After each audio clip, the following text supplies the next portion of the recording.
Hello and welcome to my channel. In this video I'm going to be assembling Anakin Jedi Starfighter from Revell, and this is part of their Easy Kit pocket range, which usually means no painting or gluing is required. This is kit number 06794 and it was released in 2010. We'll just empty it all out and check out the contents. First up is the double-sided instruction sheet.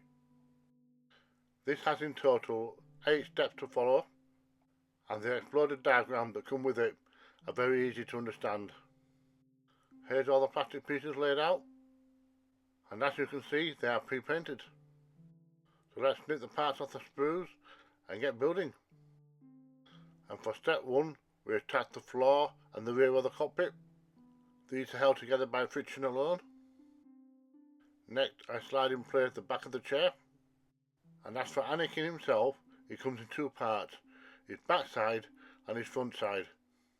I found that I needed a little drop of glue to stop these parts from separating. And now we're moving on to step number 2. And that means attaching the rear of the Starfighter to the underside. And once that's done, we can put the chair on top of it. And for stage 3, we need to attach both sides of the cockpit. And I personally found this whole stage very fiddly. But once the sides are on, I can attach the viewport to the front, and then the canopy slides on nice and easily on the top. And so far that's looking quite good.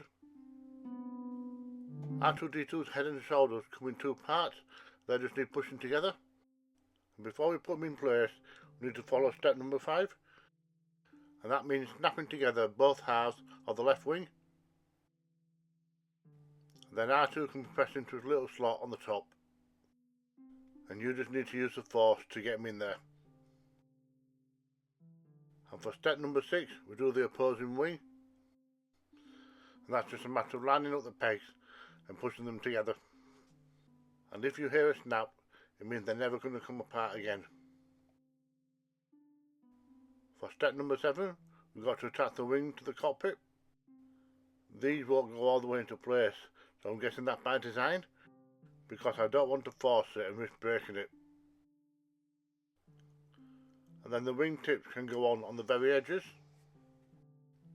and these are quite tight fitting, so I find the wiggle technique works best getting them in place.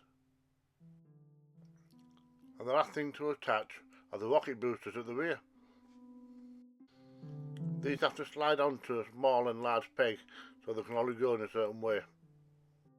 And that's the model building complete. Now to enhance some of the details, and to do this I'm using some black panel liner. This basically seeps into the recessed areas and separates the panels.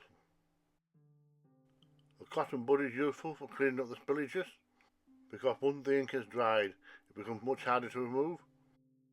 I also give the whole thing a dry brush with a light grey, as this will help make the ship look like it's been sun bleached, like it's been out in the open for a long time. This also creates some highlights and adds a bit more contrast. Using a black brown, I create several damaged areas all over the ship. This could be where it's been hit by laser fire or asteroids, because after all the ship has survived through the Clone Wars. I also dab on some other colours, such as a rusty brown, and once added together, all these colours should help sell the illusion that the ship has interacted with different elements, and therefore becomes a little bit more believable. So here's Anakin's completed Jedi Starfighter. And just a reminder, this is from Revell's Easy Kit pocket range. It's a level 2 skill kit and it's designed for ages 6 and up. It would be nice if these pocket kits made a bit of a comeback, as we don't always want to make large complicated kits. And it is nice to have something that you can build in less than an hour, and more importantly, doesn't take up much shelf space.